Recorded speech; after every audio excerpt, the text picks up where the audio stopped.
Hello and welcome to our European Trip 2019 Travelogue. Um, I'm Hannah Northern.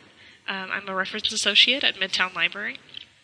And this was the honeymoon that I took with my husband in 2019. It had always been a dream of mine to visit Europe and visit many castles. He had been before, so he was a little bit of a tour guide for me.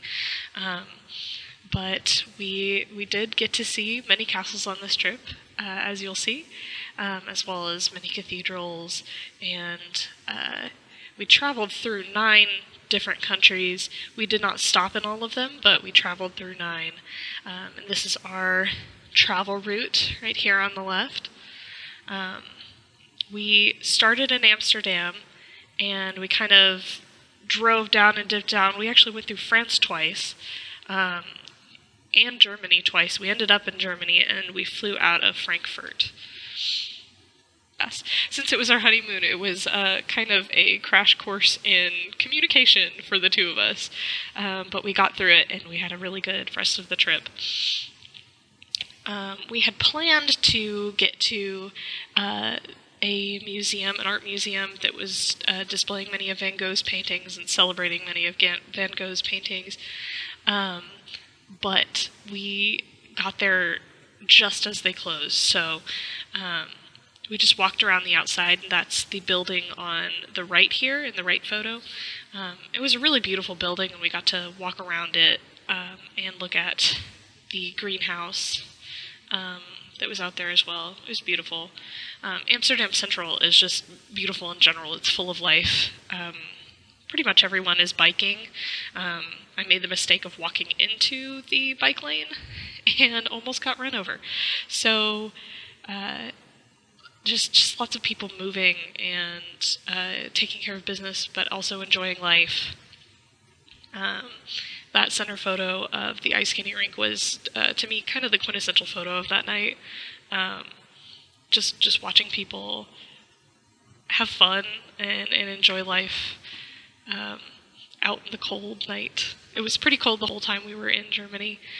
The next day, we woke up from our Airbnb, which was lovely. Our host was awesome. And we drove from Amsterdam through Belgium to Luxembourg. And we stopped at a gas station in Belgium. And that was a little different than the Netherlands. The Netherlands, everyone pretty much spoke English, so it was pretty accessible for us. But at that Belgian gas station, they only spoke French. So I got to dust off my rusty French and give it a try. I was able to order us a couple sandwiches and figure out how the gas worked, because it was a little different than in the US. You actually fill up first and then pay inside. So that was a little different. In Luxembourg, we visited a castle called Vianden Castle. And what you're looking at in the upper left is the inner city. So out on the right is a wall surrounding the inner city, and that was how you got up to the castles. You walked through these tunnels and walkways to get up to the top of the castle, because the castle is on a mountain, so it kind of winds around the mountain and encircles the inner city. And we had to park on the side of the mountain after driving up the cobblestone steps of the inner city, or the cobblestone roads of the inner city. And that is the castle in the lower left. I have a picture of Mitchell standing in the doorway, just for height comparison. He's about 6 foot, so it's a pretty tall door, and that was not necessarily the major door. That was just the tourist entrance. Some of these holes in the wall, I imagine were for defense purposes back in the day, but they gave a nice view of the inner city. And on the right, that's just us as we were walking up to the castle. It's one of my favorite photos of us. Inside the castle, they had a few,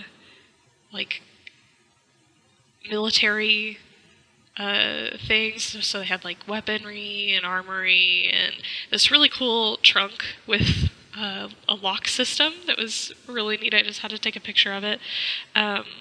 Those stone balls are cannonballs from some of the earliest cannons. And I believe that they were found around the castle. And the first mention of Vianden Castle was in 1090, so that's the first time that it was recorded.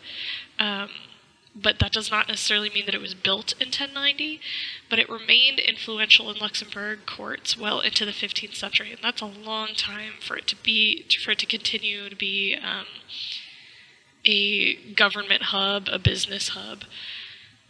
So that was pretty cool. In 1820, the castle was actually torn apart to ruins, and the pieces were sold.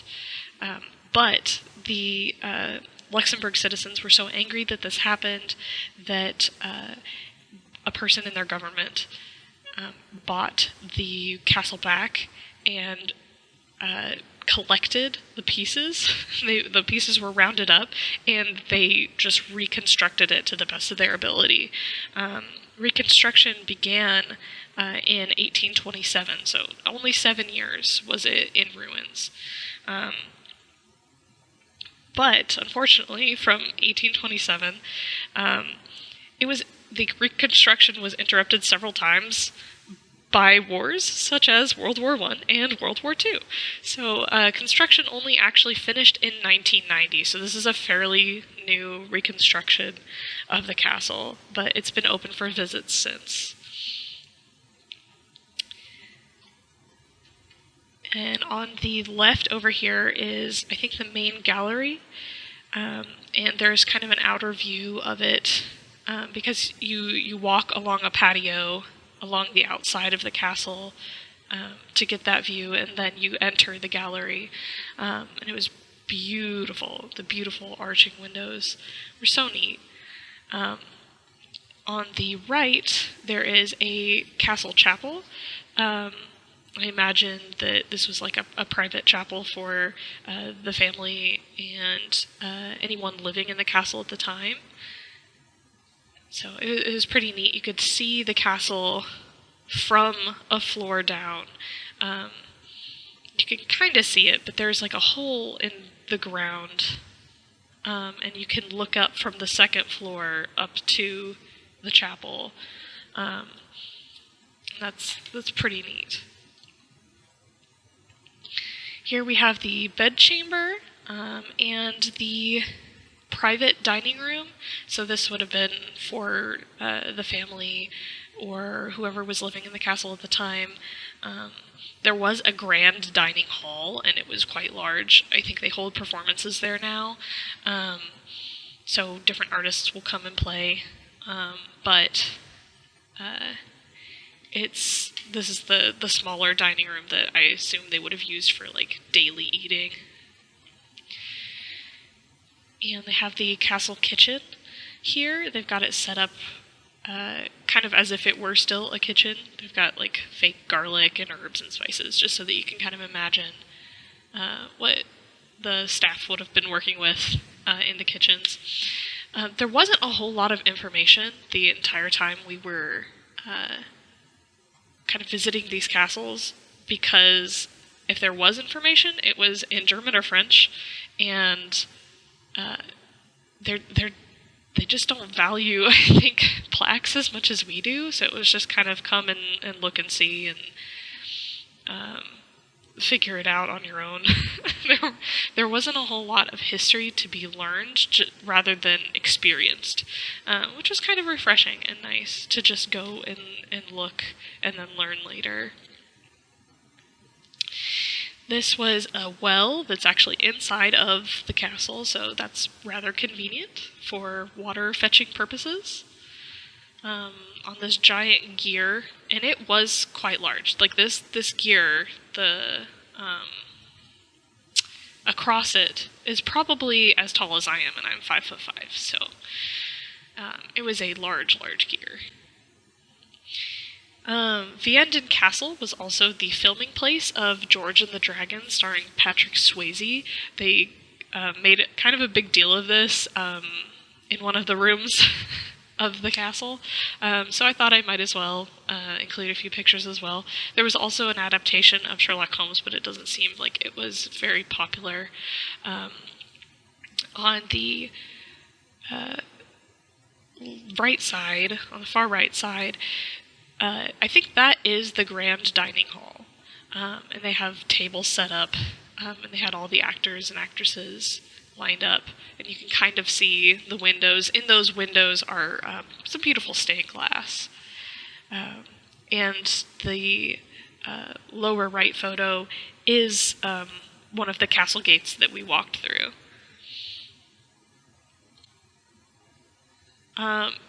Funnily enough, I don't know why this slide is right here, but we visited a McDonald's in almost every country that we went to, simply because of our travel time. And most things are not open past 5 in Europe, but McDonald's often is. So we might get to our hotel or wherever we were staying at like 6 o'clock, and then we'd have to eat. And our choices were pretty much McDonald's. But that ended up being kind of cool because we got to compare how McDonald's in the US is to how it is in Europe. It's kind of like a control group. Like, we know how McDonald's in the US is, so what does that look like in France or Germany or Switzerland? So in France, they had potato wedges as well as potato fries, and they had a croque, I think is how you pronounce it. A croque McDo, which is just a little ham sandwich with cheese. It was really delicious.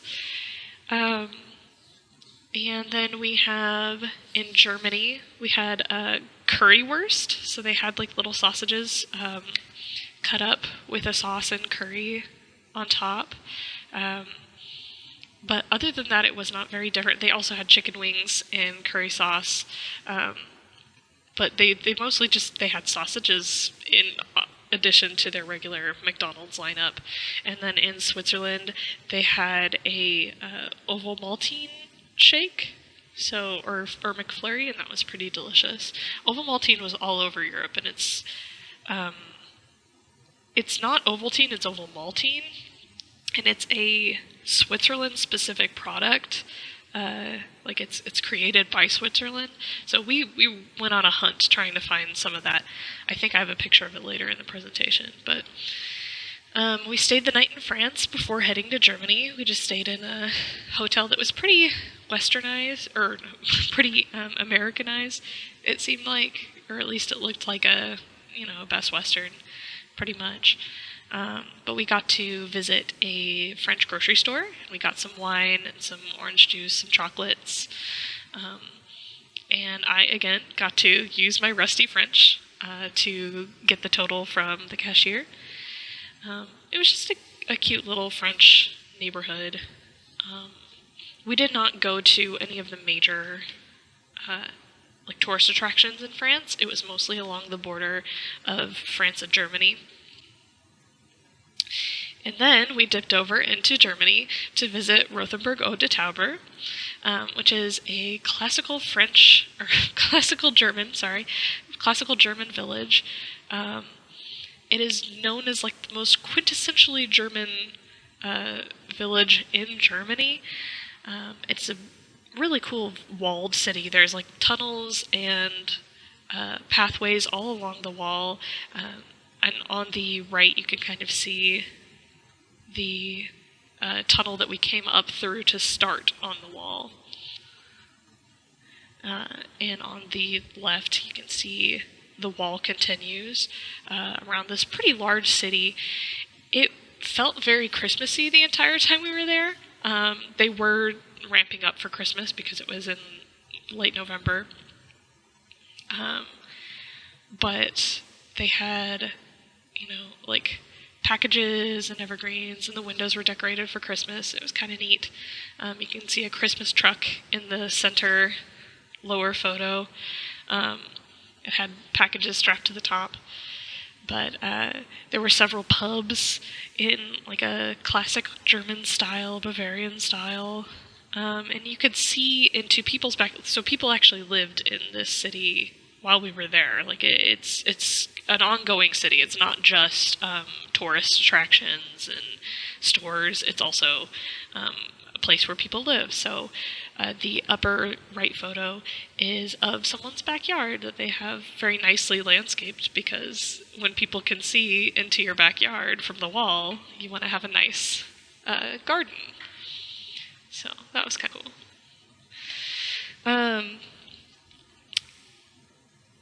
There were 3 major wars that this city survived, as well as it was just a major community in the Middle Ages.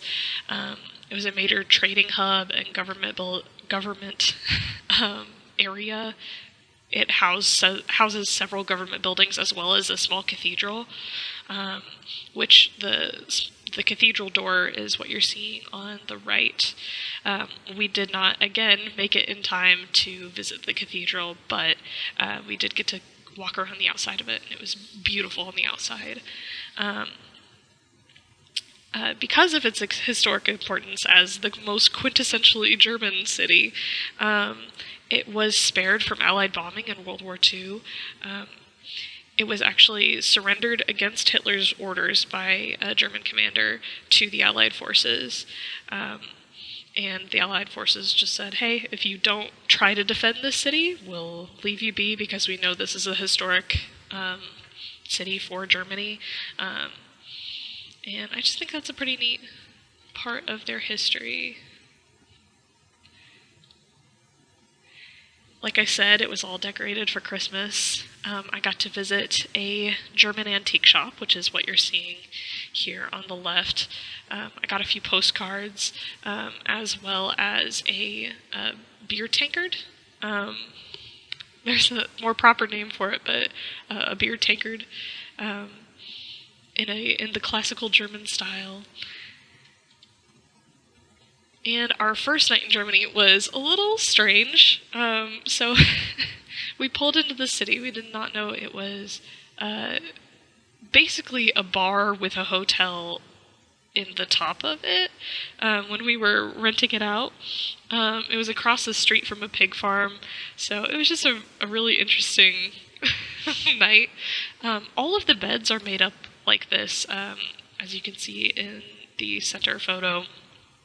They are 2 twin beds set on a queen-sized frame, and they're set separately, so you have separate covers and separate pillows. It was just kind of an interesting way to have it set up. In the morning, since we were the only people staying there, our host set out a really nice breakfast of hams and cheeses and bread, hard-boiled eggs and cereal, as well as coffee. Which is a pretty traditional German breakfast, it seems like, is to include hams and cheeses. That next day, we visited Neuschwanstein Castle. I always have trouble saying that. And unfortunately, in this castle, you are not allowed to take pictures. It's one of... This is located in what previously was the state of Bavaria, or a region of Bavaria, I guess. And it is one of their major tourist attractions. So you're not allowed to take photos inside of the castle. It kind of takes away from the mystique. So we were only able to take photos outside of the castle and in one specific designated area. The castle is highly decorated. It is gorgeous. And I'll tell you a little bit about its history. It was built by King Ludwig II. He was pretty well known as a very frivolous king. He had lots of different artistic projects, like Neuschwanstein Castle. It was actually built to look like a German fairy tale castle. And he reigned in the late 1800s. And the construction of these things went on throughout his life. He was actually mysteriously murdered I believe it was in his 40s. He was pretty young when he died, so he never got to finish these projects because his predecessor simply didn't care. But it's kind of understandable because Ludwig was kind of driving Bavaria into poverty with all of his artistic projects. And Neuschwanstein was one of the most prominent of them. And everything was gilded in that castle. On the right side, you can kind of see how things were highly decorated. Every inch of the decorated portions of this castle was decorated to this detail, if not greater.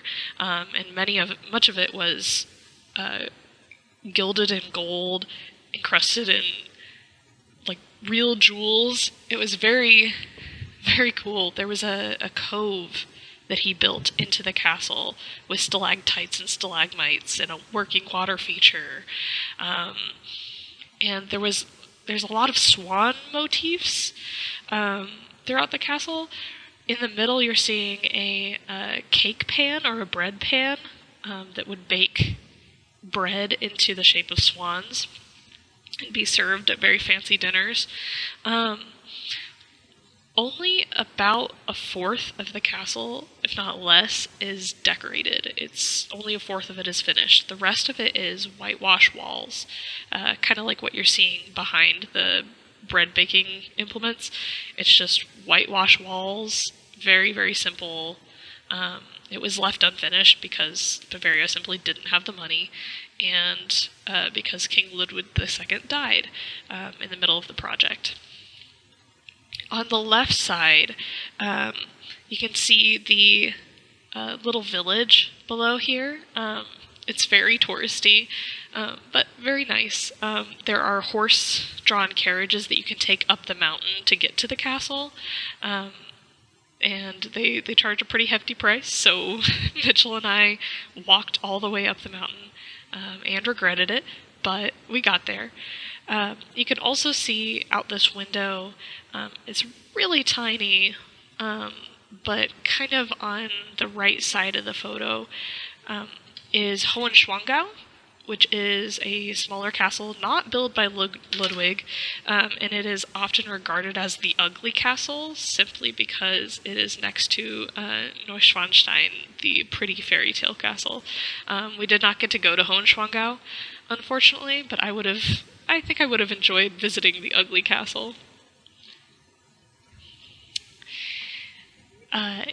We got to eat lunch in the village below the castle, and like I said, it was pretty touristy, but they had traditional German foods.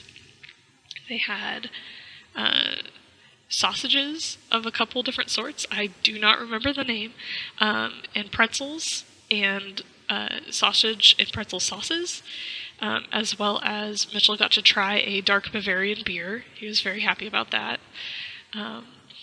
I did not prefer German cuisine, but Mitchell did like all of it. He ended up eating most of mine. There's also kraut under there, like sauerkraut type something. But it was pretty decent. It was a good experience. We stayed in a village near Neuschwanstein in a little hotel called the Land Hotel Gugelhof, and it had the best breakfast spread. I am to this day amazed by this breakfast spread. They had some of the more, on this slide, there's more of the German breakfast items, so the cheeses and the meats, and everything was labeled. It was so neat. And they've got curds and slaws and peppers, all labeled in both English and German, as well as a myriad of sauces. So currywurst sauce was something that we saw a lot in Germany. Then they had jams and Canadian maple syrup, as well as American peanut butter. I had to take a picture of that. I thought it was kind of neat. Pretty silly. They had which is breads and as many teas as you can imagine, and then this was the dining area in the upper right. I don't know if anybody cares as much as I do about this breakfast spread, but it was pretty amazing to me, so it got 2 sides. The next day, or that day, we traveled to Switzerland. So this was supposed to be the main part of our trip. We stayed 3 days in Switzerland, and it was gorgeous.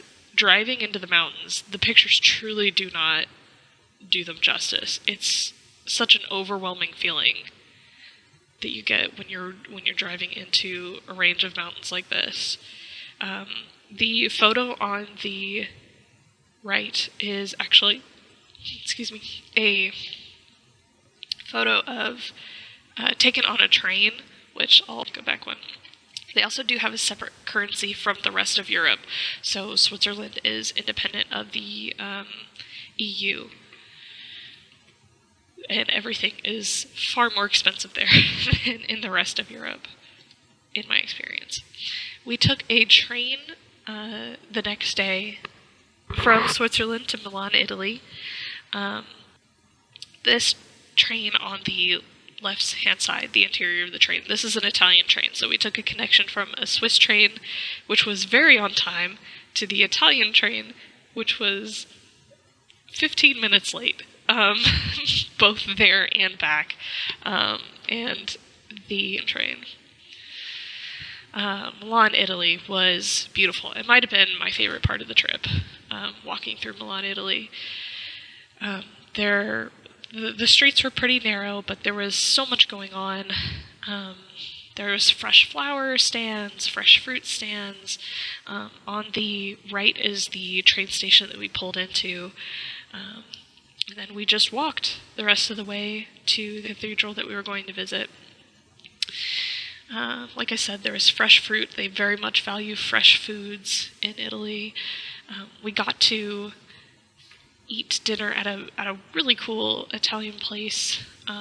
It was reviewed highly by both locals and tourists, and it was packed. It was very, very busy. We had to wait an hour to be seated, but it was very, very good. I don't think I've ever had pasta like that. It is miles different than the Italian food we have in the U.S. And I love U.S. Italian food, but Italian food is truly amazing.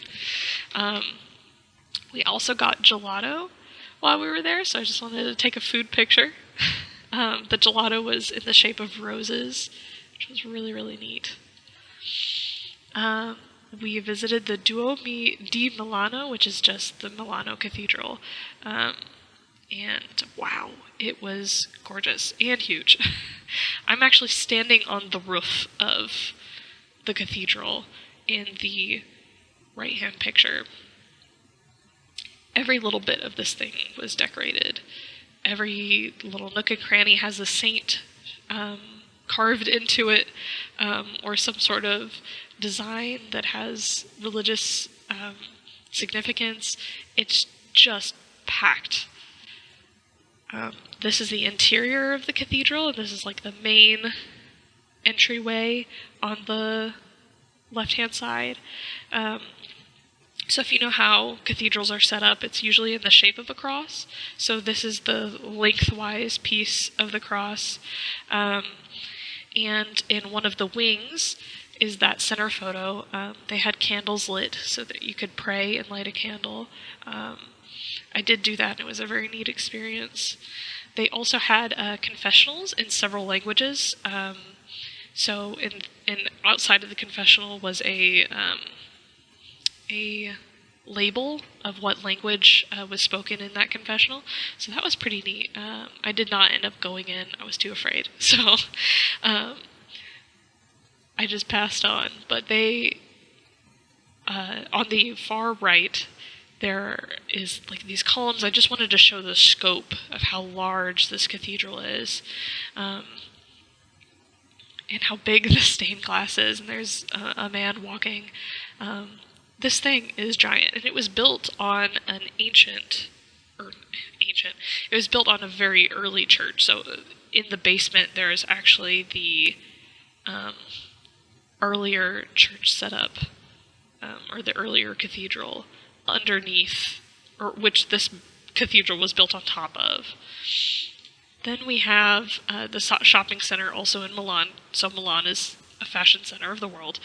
And we've got Louis Vuitton, and they had Tiffany's, and all sorts of big name brands, fashion design brands in this shopping center, which is kind of neat. And on the left, or the right, I am holding one of the sweetest roses that I've ever smelled. We bought a rose from one of the outdoor vendors, and wow, it smelled so different. I don't know if it was just being in Milan or what, but it was beautiful. The next day, we were back in Switzerland. We took a trip to the top of Mount Pilatus. And this is kind of the carrying car that takes you up.